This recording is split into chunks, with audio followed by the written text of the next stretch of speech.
சிவபெருமானுடைய கருணை உங்களுக்கு கிடைத்து விட்டது அப்படிங்கிறத எந்த அறிகுறிகளை வைத்து நாம் தெரிந்து கொள்ள முடியும் அப்படின்னு சொன்னா, முதல் அறிகுறியாக சொல்லப்படுவது நம்மை சுற்றி இருப்பவர்கள், அதாவது அந்த சைவ தத்துவத்திலே ஊறி போனவர்களுடைய தொடர்பு உங்களுக்கு கிடைக்கக்கூடும்.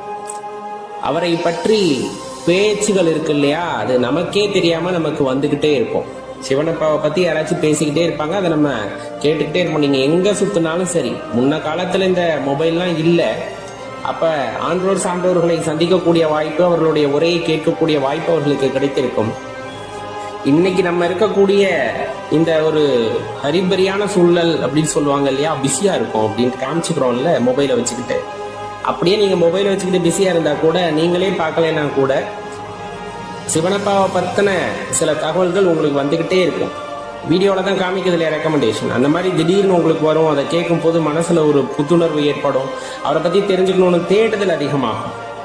இதுவரையிலும் ஆலயத்திற்கே போயிருக்க மாட்டோம், நீங்க எங்கிட்டு போனாலும் அந்த ஆலயத்துக்கிட்ட போய் நிக்கிற மாதிரியே இருக்கும். அந்த சூழ்நிலை ஏற்பட்டு கொண்டே இருக்கும். நம்ம கோயிலுக்கே போகல அப்படின்னு முடிவெடுத்திருந்தாலுமே கூட, திடீர்னு முடிவெடுத்து அப்பா காலையில வா போயிட்டு வரலாம் அப்படின்னு கூட்டிட்டு போவாங்க. அதே போல நம்ம போகக்கூடாதுன்னு கூட நினைச்சிருப்போம். இப்ப இந்த பொருள் அந்த கோயில போய் கொடுத்துட்டு வாங்க அப்படிம்பாங்க. நம்ம அந்த ஆலயத்துக்குள்ள போயிட்டாலே முடிஞ்சு போச்சு. நீங்க போய் அங்க உட்காந்து வழிபடணும் அப்படிங்கறதெல்லாம் இல்லை. அந்த ஆலயத்துக்குள்ள போயிட்டாலே முடிஞ்சு போச்சு. உங்களை அறியாமல் மனம் இறைவனோடு லயத்திற்கு ஆசைப்படும். ஏதாச்சும் அவருக்கு பாடணும், அவரை பத்தி பேசணும் அப்படிங்கிற தன்மை உங்களுக்குள்ள ஏற்படுது. அப்படிங்கும் போதே அவருடைய கருணை பார்வை உங்கள் மீது விழுந்து விட்டது அப்படிங்கறது அர்த்தம். இன்னும் சொல்ல போனா, இப்ப நம்ம சொன்ன மாதிரி ஆன்றோர் சான்றோர்களுடைய தொடர்பு கிடைக்கிறது அப்படிங்கறத தாண்டி அமைதியாக தியானிக்க வேண்டும் என்ற எண்ணம் படிப்படியாக மேலே வரும். எல்லா உயிர்களையும் சிவமாக பார்க்கின்ற அந்த தாற்பயம் உங்களுக்குள் ஏற்படும். எல்லா உயிர்களையும் அடியேன் கூறுவதை தெளிவாக உணர்ந்து கொள்ளுங்கள். எல்லா உயிரிலையும் சிவபெருமானை காணக்கூடிய, அந்த சிவத்தை உணரக்கூடிய அந்த தன்மையானது நம் மனதிலே ஏற்படும். அப்படி ஏற்படுகிறது அப்படின்னாலே தெளிவா தெரிஞ்சுக்குங்க, இறைவன் நம்மை ஆட்கொண்டு விட்டார் அப்படிங்கிறது. ஏன்னா ஒன்றே பலவாக இருக்கின்றன, அந்த பலவையில் நாம் ஒன்றாக இருக்கின்றோம். அப்ப மீதி இருக்கிற பொருளையும் சிவமாக பாவிக்கக்கூடிய மனது உங்களுக்கு வந்துட்டாலே அது சிவபெருமான் ஆட்கொண்டதைத்தான் குறிக்கும் அப்படிங்கிறத தெளிவா தெரிஞ்சுக்குங்க. என்னைக்கு அவர் ஆட்கொண்டாரோ அன்னையிலிருந்து மற்ற பொருட்களின் மீதோ மற்ற இச்சைகள் மீதோ நம்மளுக்கு என்ன ஆகாது அப்படின்னா ஆர்வம் ஏற்படாது. இறைவனே அப்படின்ட்டு போகும். இதுக்காக பற்றற்ற நிலை அப்படின்னு சொல்லுவாங்க. பற்றற்ற நிலை அப்படின்னா நம்ம என்ன நினைச்சுக்கிறோம், குடும்பம் குழந்தை குட்டி எல்லாத்தையும் விட்டுட்டு காட்டுக்குள்ள போய், அதெல்லாம் பற்றற்ற நிலை அப்படிங்கிறது கிடையாது. அது போட்டு குழப்பி வச்சிருக்காங்க. நம்ம நாயன்மார்களை நீங்க எடுத்துக்கிட்டீங்கன்னா தெரியும், எல்லாருமே பாத்தீங்கன்னா இல்லறத்தை நலரமாக்கியவர்கள், குடும்பத்தில் இருந்துகிட்டே சிவபக்தியில மேன்மை அடைந்தவர்கள். நாயன்மார்கள்ல பெரும்பாலும் எல்லாத்தையும் பார்த்தா தெரிஞ்சிருக்கும் இல்லையா. அப்ப குடும்பத்தை விட்டுட்டு போகணுங்கிற அவசியமெல்லாம் கிடையாது. குடும்பத்தில் இருக்கும் பொழுதே நமக்கு அந்த சிவமார்க்கம் அப்படிங்கிறது மேலோங்கும். இதுல பெரிய கொடுப்பனம் என்ன தெரியுமா, ஒரு சில குடும்பங்கள்ல கணவர் சிவபக்தி உடையவராக இருப்பார், மனைவி அதற்கு எதிர்மாறாக இருப்பார். ஒண்ணு நாட்டியம் பேசுவாங்க, இல்ல மற்ற தெய்வங்களை வழிபடக்கூடியவர்களாக. இன்னும் சில குடும்பத்துல அப்படியே மாற்றி இருக்கும், மனைவி சிவபக்தராக இருப்பார், கணவர் நாத்திகரா, இந்த மாதிரி ஏதாச்சும் இருப்பாங்க. சில இடங்கள்ல ரெண்டு பேருமே சிவபக்தி இருப்பாங்க, குழந்தை அப்படி இருக்காது. ஆனா இறைவன் ஆட்கொண்ட இடத்திலே பார்த்தா அந்த வழிபாட்டிற்கு முதன்மை கிடைக்கும். அதாவது நீங்கள் வழிபாட்டில் இருக்கிறீர்கள் என்றால் யாரும் தடை சொல்ல மாட்டாங்க. முதல்ல அதுதானே பெரிய விஷயம். இருந்தாலும் அதுக்கு ஒரு சின்ன போராட்டம் எல்லாம் நடக்கும். ஏன்னா சிவபெருமான வழிபடுறோம் அப்படின்னு சொன்னாலே அதுக்கு தடை ஏற்படுத்துபவர்கள் தான் இங்க நிறைய பேர் உண்டு.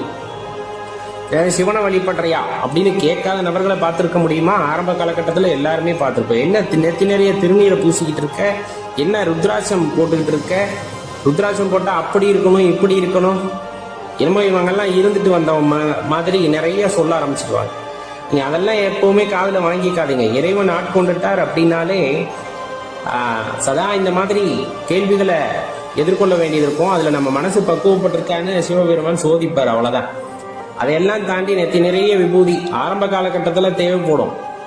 ஒரு உயரிய நிலைக்கு போனதுக்கப்புறம் அந்த விபூதியுமே நமக்கு தேவைப்படாது. ஏன்னா எல்லாத்தையும் மறந்து உட்காந்துருப்போம், எல்லாமே அவர் தான் அப்படிங்கிறப்ப இங்க சின்ன சின்ன விஷயங்கள் எல்லாம் கூட நம்மளுக்கு பெரிதாக தெரியாமல் அவர் நினைவிலேயே ஒன்றி இருப்பார்கள். இது எல்லாமே அவர் ஆட்கொண்டதற்கான அறிகுறிகள் தான். எந்த ஜீவராசியா இருந்தாலும் நம்முடன் ரொம்ப அன்பாக பழக ஆரம்பிக்கும். நமக்குள்ள அந்த அன்பு அப்படிங்கறது வெளிப்பட ஆரம்பித்து விட்டாலே, எல்லா ஜீவராசிகளும் சிவமாக பார்க்கின்ற அந்த அற்புத தன்மை உங்களுக்குள் வந்து விட்டாலே, எல்லா ஜீவராசிகளும் நம்மை சிவமாக பார்க்க ஆரம்பித்துவிடும். ஏன்னா எல்லா உயிரும் சிவம் தான். சில சாமியாருங்க சொல்லிக்கிற மாதிரி நான் தான் கடவுள், நான் சொல்லிதான் சாமிகிட்ட இருந்து உங்களுக்கு அதை வாங்கி தரப்போறேன், அப்பெல்லாம் இங்க யாரும் கிடையாது. எல்லாருமே கடவுளோட அம்சம் தான். அதை உணர்ந்துக்கிறது இல்லை. எல்லாத்துக்கும் உணர்ந்துக்க கூடிய வாய்ப்பு ஒவ்வொரு காலகட்டத்தில் ஏற்படும். இறைவனிடம் எல்லாருமே தனித்தனியாவே பேசலாம். ஒருத்தர் மூலமா தான் ஒருத்தர் பேசணுங்கிற அவசியம் இல்லை. அந்த பக்குவம் நமக்கு இருக்கிறதா அப்படிங்கிறது தான் இங்க பிரச்சனையே. அந்த பக்குவத்தை எப்படி உண்டாக்கிக்க முடியும் அப்படின்னா, மனதை தயார் நிலையில் வைத்திருப்பதன் மூலமாக உண்டாக்கி கொள்ள முடியும். எப்போதுமே இறைவனுக்கான இடத்தை நீங்க மனசுல வெற்றிடமா வச்சுக்கணும், சுத்தமா வச்சுக்கணும். மனசை சுத்தமான இடத்துல தானே இறைவன் அமருவார். பொதுவா சுத்தமான இருக்கிற இடத்தை நோக்கி தான் நம்மளே போவோம். குப்பையும் குளமா இருக்கிற இடத்துக்கு நம்ம போவோமா? நம்மளே போக மாட்டோம். அப்ப மனசுக்குள்ள வஞ்சகம் இருக்கு, அகந்தை இருக்கு, அகங்காரம் இருக்கு, கோபம் இருக்கு. இந்த மாதிரி குப்பையெல்லாம் மனசுக்குள்ள போட்டு வச்சிருந்தா அங்க இறைவன் எப்படி வெளிப்படுவார்? உள்ள இருப்பார், எப்படி வெளிப்படுவார்? மாட்டார். படிப்படியா கோபத்தை குறைக்கணும், அகங்காரத்தை குறைக்கணும், மமதையை குறைக்கணும். இந்த மாதிரி எல்லா விஷயங்களையும் குறைச்சிக்கிட்டே நம்ம வர்றோம். அப்படிங்கும் போது ஒரு கட்டத்துல மனசு ரொம்ப சுத்தமா மாறும். இந்த மாதிரி மனசு சுத்தமா மாறிடுச்சு அப்படின்னாலே அங்க சிவபெருமான் வீற்றிருக்கிறார் அல்லது வெளிப்படுகிறார் அப்படின்னா அது அந்த இடத்துல முதன்மையானதா இருக்கும். அப்ப நமக்குள்ள இருக்கின்ற அந்த இறையாற்றல் வெளிப்பட வேண்டும் அப்படிங்கும் போது மனசு சுத்தமா இருக்கணும், அதுக்கு நம்ம தயாரா இருக்கணும். இதெல்லாம் அதனுடைய அறிகுறிகள் அப்படின்னு சொல்லக்கூடிய. சில பேர்த்துக்கு பாத்தீங்க அப்படின்னா ஆக்ஞா சக்கரத்துல ஒரு உறுத்தல் ஏற்படும். புருவ மத்தியில ஒரு உறுத்தல் ஏற்பட்டுக்கிட்டே இருக்கும். அந்த ஒரு 3:30 மணி 4 மணிக்கு மேல சரியான தூக்கமே வராது. சதா சர்வ காலமும் அவரையே நினைச்சுக்கிட்டு இருப்போம். அது ஒரு 3:30 மணிக்கு மேலாம் சுத்தமா தூக்கம் வராது. எந்திரிச்சு உட்காந்து ஜபம் செய்யணும் அப்படின்னு தோண ஆரம்பிச்சிடும். அல்லது சும்மானாச்சும் எந்திரிச்சு உட்காந்துருப்பாங்க. ஏன் இப்படி தூக்கம் வராம இருக்கு? இதெல்லாம் சில அறிகுறிகள். நேரத்தை கடத்தாதே, நேரத்தை வீணடிக்காதே அப்படிங்கிறதுக்கான அறிகுறிகள். இறைவன் ஆட்கொண்டு விட்டால் இந்த விஷயம் எல்லாம் தோண ஆரம்பிக்கும். அதே போல நம்ம சில விஷயங்களை நம்மளுடைய பிளான்லயே இருந்திருக்காது. கோவிலுக்கு போகணும் வரணும் அப்படிங்கிற அந்த பிளானே இருந்திருக்காது. சிவாலயத்துக்கு போகணும் அப்படின்னு போற வழியில ஏதோ ஒரு இடத்துக்கு போயிட்டு இருப்போம். அங்கிருந்து டேய் அப்படின்னு கூப்பிடுற மாதிரி ஒரு சத்தம் கேட்கும். திரும்பி பார்த்தா அங்க ஒரு ஆலயம் இருக்கும். மனசுல ஒரு அலாம் இருக்கும் எப்பவுமே.